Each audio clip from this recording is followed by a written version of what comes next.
I'm Terry Nunn. I'm David Diamond. I'm John Crawford. We are Berlin, and you are watching Eclectic Arts. Lucky for you. What a lovely introduction. You're so nice. That human connection should not ever be taken for granted, and that it can be taken away. The right amount of weird where I'm like, I want it. I want it. Obviously, it's a thing. It's like an ABBA train. How are there only 4 episodes of this? Being very intentional with my art, with like the visual and the emotion behind it. You just need sitting and crying. And sitting and crying. Oh, how it do. Alice, thank you again for connecting us. Yeah, it's so crazy. That doesn't necessarily mean that even that last step won't get drawn out for years. You think you're seeing something, but you're actually seeing something else. And you're watching Eclectic Arts.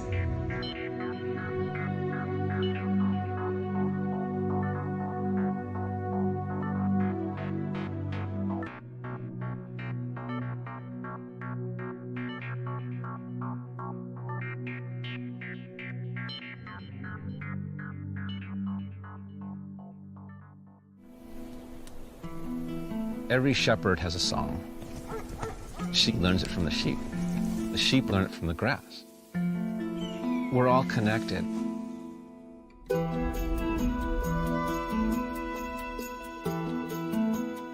Look at this oak. That's devastating. Sometimes the magnitude of our problems can make us feel like we can't do something big enough. So is it even worth doing something small?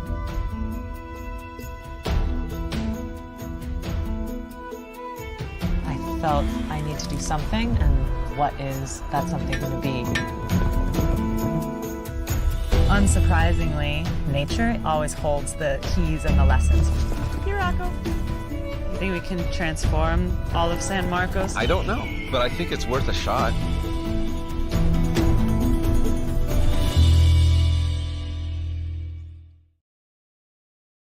Good evening, good morning, good afternoon, wherever you are in the world. I'm Mark Sugiyama from Eclectic Arts Media, based here in Seattle, Washington. And thank you so much for joining me on this Monday, the 17th of October, 2022. My goodness. This is live stream number 297 since May 22nd, 2020. So I'm slowly inching my way towards live stream number 300. So speaking of which, coming up this week, my next live stream is going to be on Wednesday this week, the 19th at 6 p.m. Pacific. And I have Ryan McKinney scheduled to join me, who is currently on stage at the Seattle Opera in Tristan and Isolde. I just saw him on Saturday night. And I've been trying to get somebody from the Seattle Opera world in terms of the artists that come and perform on their stage to come on and talk with me either in person or here in the live stream environment. And so Ryan has graciously agreed to do so through many different channels to make that happen. So I'm very excited to talk to him on Wednesday this week. If you'd like to know more about what I have coming up, please follow me as Eclectic Arts Media, one word, on Instagram. That's where I post everything first. And then some of that information migrates over to other social media platforms. If this is your first time joining me on my YouTube channel, please do a huge favor and hit that subscribe button and the notification bell. That helps grow with the algorithm and everything else that I have going on. And if you're on the Twitch side of things, please follow me over there. I realize right now that I need to update the Eclectic Arts name to Eclectic Arts Media on Twitch. I'm still, I haven't done that yet. So I guess I'll be doing that tonight. And if you're really, really inclined, this streaming service actually costs me money every month. So if you'd like to make a tip or donation, there's a PayPal me link in all of my video descriptions on YouTube. It's also kind of hidden on my Twitch channel, which is not good. If people want to make a donation, I do have a Venmo as well if people want to make a tip or donation, but that's only if you're so inclined. And yeah, it's hard to believe that it's been 3 weeks since my last live stream. For those that tuned in last Wednesday, the guests had a very legitimate reason for not being able to make it. So we are rescheduling that. They're going to be going back out on the road with their band. So we're looking at probably early November to have them come back on. So I'm looking forward to talking to them. So now I did immediately hear about what had happened. So it's all good. If someone's transparent with me, then I can definitely work with that. So I'm looking forward to having them come back on. And one of my favorite TV shows is Yellowstone, as many of you know, and that season 5 starts in November. I'm hoping to get one of my favorite cast members back to talk about, the premiere episode. You can't obviously talk about the entire season, but I'm working on that behind the scenes, so we'll kind of see where that gets me. And there's a couple other people that have been kind of waiting for me to kind of get to a point where I'm back kind of regularly doing these things. Some of you out there know that I had a personal matter to take care of the last couple of weeks, and but now I'm ready to get back into the virtual world. I'm already back into the in-person world here, and I'm really excited about my guest tonight because she has created a fantastic film. And as many of you know out there, anytime I have an actor, producer, director, writer, screenwriter, anything of the above, I'm all ears. I love hearing from filmmakers. So without further ado, my guest today is an award-winning filmmaker with an emphasis on documentary work. Her film Shepherd's Song, which we saw the trailer of, is a fascinating look at the wildfires in California and nature's potential solution to them. Please welcome to the Eclectic Arts Media virtual studio, Abigail Fuller. Hi, Mark. Hi, Abby. How are you? I'm great. Thanks for having me on. Excited to be here and talk about Shepherd's Song. Yeah, thank you so much for taking the time. As soon as I saw the press release and I was reading through it and I looked at the trailer, I immediately asked the publicist, do you have a link for this so I could take a look at it? And as soon as I did that, I was like, I would love to talk to the director if she's available. So I'm so glad you took the time today. Yeah, thank you so much for inviting me on and for your interest in the film. Yeah, so let's for people out there that haven't seen it, and we just showed like a minute-long trailer or so. I'm kind of curious, what got you interested in that particular subject matter of Shepherd's Song?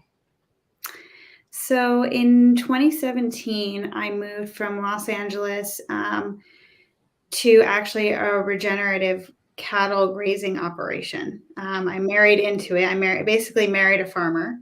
And went from living in a real urban environment to having, real boots on the ground understanding of ecology and agriculture and ecosystem function, and kind of over the course of a few years started to really see the benefits of highly managed grazing, and felt like that wasn't a story that was really being told. And since I'm a storyteller, I thought, it'd be great to find an opportunity to share some of the good work that's being done. And I knew that a lot of grazing was being done to prevent and mitigate wildfires in the West. And so I felt like that would be a really incredible area to highlight, to, raise public awareness about the benefits of grazing, and also, just the really cool and interesting people doing this work like Jenya and Jack.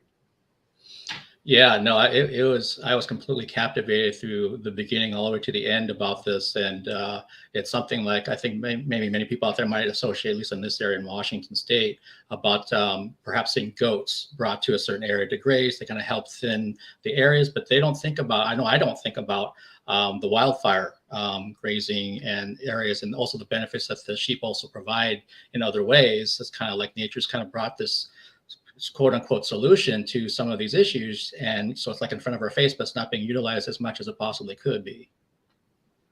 Yeah, exactly. I think that, you're hitting on another piece of the film that was really one of my motivations in making it, was that, I really empathize with Jenya, and that sometimes we feel there's like this overwhelm, right? We think about these natural disasters, and we feel so kind of powerless in the face of something like a wildfire or a flood or something like this. And these natural disasters seem like they're happening more and more frequently, which they are. And so to see some good work being done that is potentially a solution in ways that we can be active to protect our communities and to protect, our farmland and forests and public lands, is, to me, or was a really inspiring thing to see. So I was excited to share a little bit of hope with some other people who might feel that same sense of powerlessness. Yeah, no, thank you for doing that, because for people here in the local Seattle area, I was born and raised here, and growing up, we didn't have like wildfire smoke coming in during the summer. We start, but maybe like 2015, 2016 from California, like even like right now as I speak, from Eastern Washington State, we were getting unhealthy air over here right now because the smoke's right here. And so it's becoming more and more regular, more and more prevalent. And it's kind of like, so what are we doing about this so that we can maybe reverse this trend and have it go the other way? And your film touches on that. Exactly. And I actually live in Southern Oregon right now, so I'm acutely aware of the smoke and fire as well. And yeah, I just thought it was so cool to say, like, well, you know, we imagine these solutions to be so complex, or to be technology, or it's, you know, the government, and to see kind of a scrappy young couple that were like, well, how do we do this?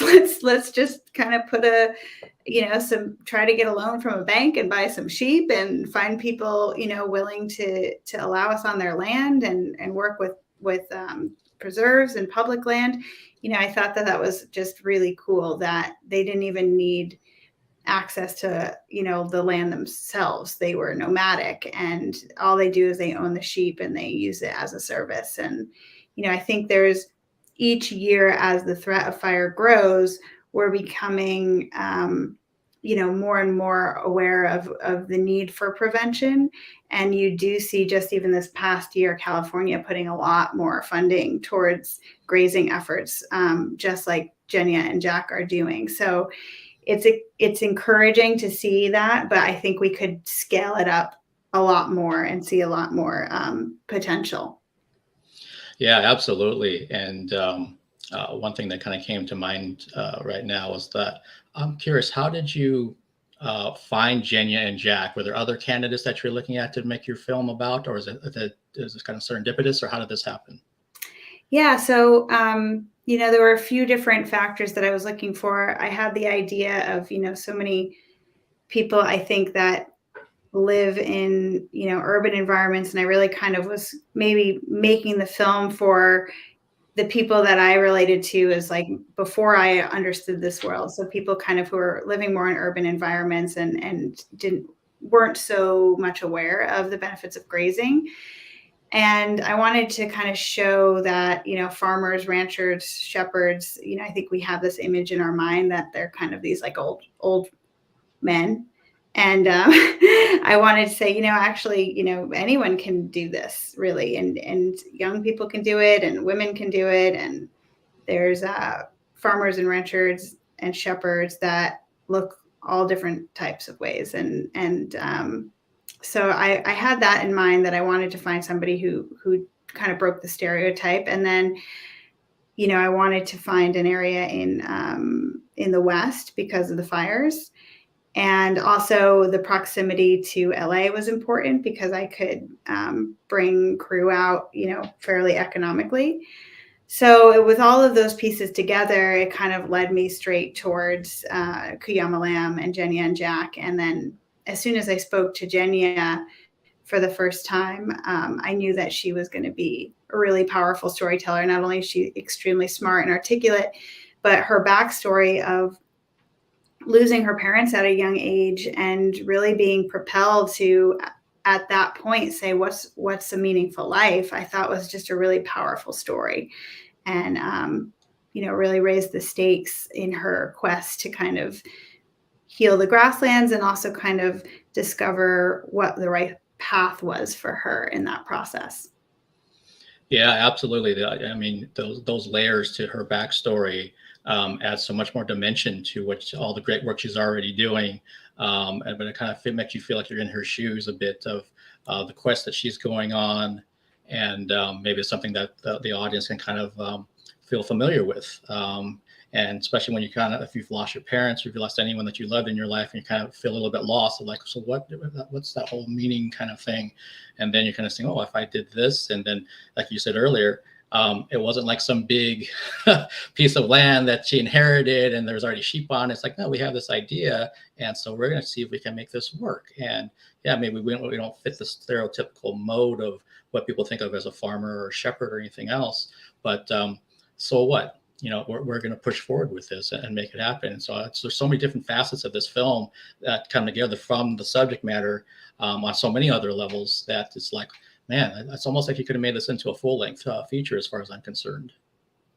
Well, thanks for saying that. And, you know, I think that had, the way that this project came about was that I received a grant from the North Face through a female filmmaker grant. And there were some kind of parameters to that it had to be a short film, and the budget was somewhat limited, and so it kind of, I had those parameters, so it became a short film. But I think that part of me wished that I had the time and the resources to kind of continue to go back so that we could track the progress, because these things don't happen quickly. So we, filming a few times over a couple of months is very different than had we had, a year or two to see the change on the land and to see them evolve and the project evolve. So it would have been great to do that, but I was still glad nonetheless to at least have the chance to share some of what they're doing. Yeah, no, it's fascinating. For people that are watching this now or watching this interview down the road, the link to the film Shepherd Song is in the YouTube description, so you can watch it after you're done watching this interview. And one thing I'm always curious about, and you kind of already touched on it, that you were filming maybe for a few times, a couple months to film this. What timeline was this? Like, how far back did you start? Yeah, so I think it was, I received the grant in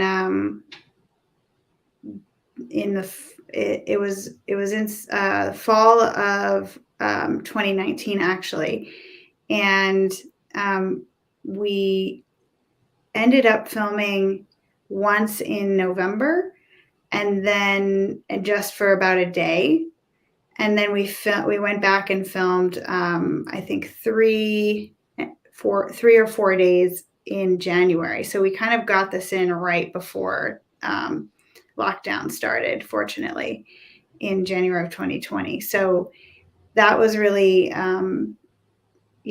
very fortuitous that we got to do that. But in the purpose of kind of filming both in November and January was so that we could see them both in the Cuyama Valley, which is the more desert landscape, and then where they also film at the San Marcos Preserve, which is in Santa Barbara. So that's also like a lush, beautiful, more green winter, rainy season on the ocean. So I loved the idea of showing kind of some of the different locations that they go to for the sheep, and also how the grazing has benefits in multiple places. Okay, so like you just mentioned, you were filming in November and then January in 2 different places, like kind of getting right underneath before the lockdown and all the craziness of the pandemic happened. And when was this edited, finished, like good to go? Was that also during 2020? Yeah, so we actually premiered at the Mountain Film Festival in Telluride, but of course that was then May of 2020. So this is when everything went virtual, and so we played a bunch of great festivals through that circuit in 2020, but it was a bit anticlimactic, as anyone else who had a film in the festival circuit that year can empathize with, because it's basically log onto your on your laptop and watch your film again that you've already seen 20 times or 100 times. So it was a little anticlimactic, but nonetheless we were glad to be selected and featured at a bunch of great festivals, and a bunch in California that of course are where some of the stories were located, like the Santa Barbara International Film Festival, San Francisco, Ojai, San Luis Obispo. So a lot of the communities that are really impacted by fire. Okay, and I think something else I'm kind of curious about, because you've done a lot of different roles as a filmmaker, as a producer, director, upright writer, a lot of other editor. And so when you're making a film like Shepherd Song, what's the process? What, like for you as a director, are you like mapping out, like have you found Jenya and Jack and you kind of had an idea, like I want 2 different locations, and so then I've got X amount of days to kind of get this done? Can you kind of walk me through that? Because I'm just fascinated. Yeah, so I did work with a great producer who's a friend of mine named Leslie Mockley. So she was really kind of the one who really helped me translate the vision, the creative vision, and then bring in all of the kind of logistical pieces. With the timing and the shooting and how many days we could fit into the budget and all of that. But yeah, I think that for me it's always the storytelling is where I come from, my background, and all of those pieces, whether it's editing or writing or directing, producing, it's all the creative storytelling that's the kind of, the core of all of that work. And with Jenya, I knew I wanted to kind of weave together these two storylines. One was her story, her background, where she came from, what makes her tick, what drives her to do this, and then the story of starting at the actual operation. So I knew that was kind of going to be the emotional arc. And then I wanted to kind of weave in some of these sequences that could really help take a deeper dive into some of the technical aspects of how does it actually work? What is great? How, what do the sheep do? Why is it beneficial? And that was why I also brought in the ecologist at the Channel Islands Preserve, Elihu, to speak to those aspects as well. So I wanted it to feel hybrid, a bit educational and have a bit of the science and environmental education, but also be rooted in the emotional arc of Jenya's personal story and her drive to make the world a better place and to find a sense of purpose and meaning in the work that she was doing. Yeah, well, you definitely hit all those areas. I think, again, for someone like myself that has zero film background, the human interest element was definitely there right from the get-go with Jenya's backstory.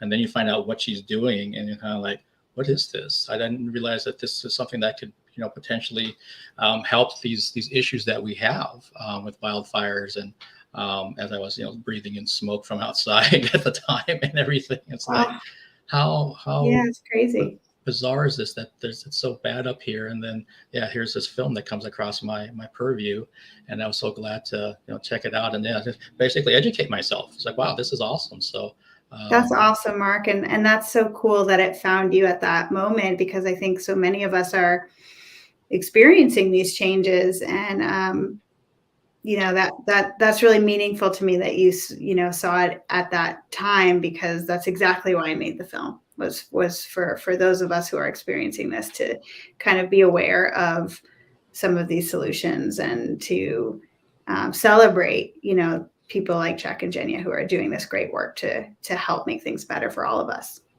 Absolutely. I've already talked to a few people at my Muggle job during the day about this film. So they're like, oh, where can I see it? And I already sent them the link. So I was like, awesome. Thanks for spreading the word. Absolutely. I'm one of those people. If there's something I'm interested in, doesn't matter if it's a band, film, theater thing that I saw, I will shout it from the rooftops and let all kinds of people know about it. And it's so easy, because if I genuinely like something, then obviously you're here now talking to me because I wanted to talk with you. There's no pretense to it. It's just like, no, this is genuinely from my heart. I really have an interest in it. I think other people would like to know about it. And if they don't, I didn't know anything about it, well, here you go. Do exactly what I did. Go watch this for 24 minutes and then come back and talk to me. I feel the same way. And that's how I love to even discover projects and films and stories and music myself, is just kind of, you can always, when somebody else is so excited about it and there's a passion and it's like, oh, there's something memorable here, you got to check this out. That's usually, how I love to discover and find the things that I like, is that word of mouth and through community. So I love that you're taking the things you love and, bringing it to your community. Yeah, thank you. And again, thank you for making this film. And I know I don't want to take up too much of your time. I have a little bit left that I see. I wanted to kind of pivot a little bit and ask you a question about your work as a producer on, True Life, the MTV series. Oh, okay. Because sure. I used to watch that religiously, and for those that remember that series out there, and if you don't, they're very real life stories about, I would say, just all kinds of wide array of different topics that were affecting young people, basically. And there's some of those topics were very, very new at the time, and some of them were things that perhaps had been kind of skewed by the media or whatever you want to call it. So they're trying to give a different perspective on things. And I'm just, what was your tenure like producing on that series, and how many episodes did you do? Were you there the whole time? Please fill me in. Oh, I just did 2 episodes of that. I worked on it for a year, and True Life was great. I mean, it's amazing that you brought up that show, because, I don't get to talk about that as much anymore because it's been so long. But that was really kind of my start my first start in working in TV, which, has been quite some time now. But True Life was very cool because it basically was a small team of, there were like 3 of us per episode. And we did it all ourselves. It was, 2 producers and a finishing editor. But the other producer and I would basically, we would do everything from cast the episode to shoot it ourselves, run sound, figure out when we wanted to go, then come back, ingest all the media, start to pull select, start to edit it. So it was kind of a real hands-on experience of like run and gun documentary filmmaking. And normally, when I do a TV show now, we'll have, maybe 2 weeks to film an episode of television, and then you have your start and end. And True Life is amazing that we had 7 months to film back and forth to see, like I was saying, it would have been great to film Jack and Jenya over a period of time to see how things change. That was such a great and unique experience in television because you were afforded the amount of time. And the way that worked was less people, more time versus more people, less time. So the budget could work that way. But I loved it. I did an episode, actually kind of, dove into one of the harder ones, which was it was True Life, I'm Addicted to Heroin. So that was, as you can imagine, pretty intense experience, and worked with some young people dealing with opioid addictions and heroin addictions, and really saw some crazy stuff, and was really heartbreaking, but it also felt incredibly meaningful because we were, again, sharing stories that hopefully other young people could see and be educated about addiction. And I also did an episode about that was a much lighter. That was I'm living in my sibling's shadow. So I went from one of the kind of the more difficult, emotionally challenging ones to one that was like a little bit more fun and lighthearted. But yeah, it was a great experience doing that show, and it was on for so long and won so many Emmys, and it's just kind of a cool thing to have gotten my start in that world. Yeah, I remember seeing, especially when they would do like say 6 or 8 episodes back to back back in the day before like binging was even a term. That I'd watch one and like it could be like a real serious one, like you're talking about with the heroin addiction, and then the next one's like, oh, this is going to be another serious one. I don't know if I can take another serious one, and they might be a little bit lighter about, I don't know, that I'm wearing the wrong colors to school today and nobody likes me. It was like, and that's what made it kind of interesting. Like you got kind of different things. And quickly, hi Ivy, good to see you. And Ivy Rook says, I'm excited to watch and share the film with my children. So, awesome, thanks, Ivy. Yeah, that's awesome. And yeah, when I saw that in your bio that you had produced on that show, I was like, oh, I used to watch that all the time because I just thought it was really interesting and definitely educational. And so I'm kind of curious, have you always just been, have you been interested in the documentary style? That's what you want to do for your film work? Have you ever thought about doing like narrative feature work instead, or? Oh, I would love to do, I have a like so many of us, I have a screenplay that I would love to make one day. And, I think when I went to film school, that was the original idea was, I think so many of us who get into filmmaking are inspired by, narrative and scripted films. But it really became an easier barrier to entry to start with documentary because you could literally just pick up a camera and go and start finding stories out in the world rather than some of the processes to, have a screenplay, get the financing, cast actors, find locations, it just, as a young filmmaker, it was just so easy to start in documentary. And there was great work like True Life at MTV that I was able to find employment in the documentary television space, and it took on a life of its own. And I really fell in love with that work because I realized that, I think it was I forget who said this, but it always has resonated with me a lot, that a scripted film is creating lightning in a bottle and a documentary is capturing it. So it's like finding it and capturing it versus creating it. And there's something really great about working with real people and having both the responsibility and the privilege of getting to sculpt and craft their story and getting to meet them. And it's allowed me to have experiences going to places I would never have gone otherwise, meeting people I'd never get to meet, interviewing incredibly interesting people.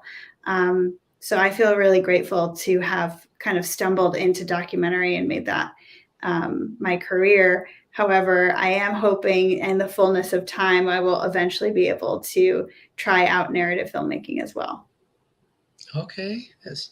Yeah. Well, and I hope that happens for you. It's interesting with the filmmakers that I've had a chance to talk to. Many of them have kind of a similar story about when they're in film school. I'm going to be the next Scorsese, or I'm going to be the next Fellini, I'm going to be the next whatever. And then when they got out there, they're trying to find work. It's like, well, I'm not getting picked up for anything. So what can I do in the meantime? I'll do this. I have this. They're up, 2 a.m, and some weird idea came into their head about why do these things happen, and what some aspect of life. Well, yeah, let me grab my friends and my whoever and see if we can start filming something more from a documentary angle. And then that kind of got their foot in the door. And depending on how hard they push and a little bit of luck, then things start rolling their way. And that kind of brings us, so we're getting close to wrapping this up. What kind of advice would you give to a budding new filmmaker? Yeah, I think that I think there's two pieces of advice. One is that, start making things, like you just said, dive in. I think that you get better at the craft of filmmaking. It's not necessarily, like playing an instrument. It's something that obviously you can have a natural talent for it, but it's really through the practice that makes you good. And so I think that continuing to make things and having a volume of work and continuing to practice directing or shooting or whatever it is, editing, whatever you want to do, logging the hours is really important. So just start making things without feeling so precious about whether or not it gets into Sundance or, is the next big breakout thing. How can you continue to make things just for the sake of being a creative person? And then in the second part, piece of advice I would give is if you're thinking about in terms of how do I, get a job or how do I make sure that I'm, employed in the industry, I think it's really helpful to be really specific about what you want to do. And so having,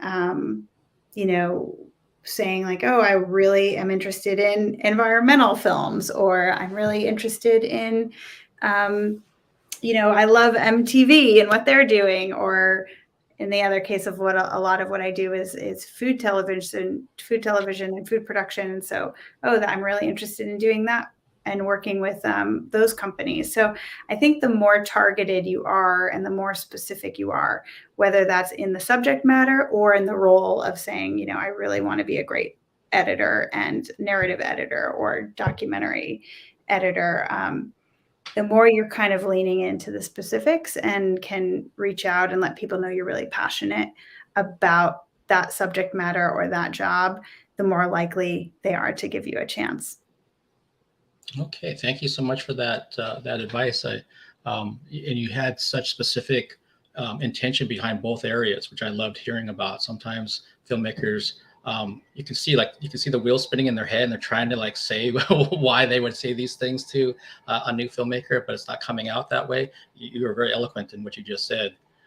So I think it's going to hit home with a lot of people, including one of the local filmmakers here that I personally know, who's kind of always looking for inspiration, especially when she kind of feels like she's kind of getting beaten down by the powers that be, especially being a female in the industry. And but then she kind of hears we'll hear the advice of someone like yourself and be kind of like, you know what? Yeah, no, I got to get back on the horse. I got to kind of get back in there and make sure that I am not. I think of it as a marathon, and that's what I would say to your friend is, it's so hard. And I've been there so many times where you have those blows where it's challenging, it's competitive, it's creative, it's all these things that we put ourselves out into our work, and then we're hoping people like it, and we can feel so discouraged if we don't get the reactions that we want. But I think that when we think of it as a creative lifestyle, and that we're going to keep creating, not everything is going to hit, not everything is going to be at the right moment in time and be received by the right people. But as long as we understand that we're going to continuously create, those opportunities will happen. And it's just kind of, sometimes it's a time game, and it's just kind of continuing to be dedicated to the work. Very wise words. I know when I started doing this virtual work a little over 2.5 years ago, I was mortified about trying to do an interview because I'm not tech oriented. I'm like, where do I look? Because in person, my guest is right there. And someone else is filming things. But now it's like, what am I supposed to do? And here I am almost 300 live streams later. It's just to your point, keep creating, keep doing, keep practicing, keep trying to figure out how do I get better. And don't just sit there and kind of wish it to happen. It's like you have to make it happen. Yeah, and like you're doing it, like you said, you're almost 300 in, and whether, I'm sure there are some that you find are more successful than others, but it's about showing up each time and learning each time and continuing to make it part of your life as something that and also enjoy it. That's what I think is really important at the end of the day. Absolutely. And before you go, Abby, what are you working on now? What's coming up?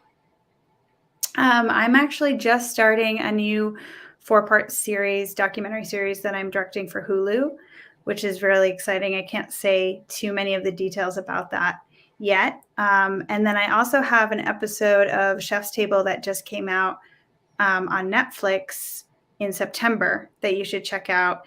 It's in the Chef's Table pizza season, and I directed the episode with Chef Yoshihiro Imai in Kyoto, Japan. So that was also that was a trip. So you can check that one out. And then the Hulu project probably won't come out for another year or so.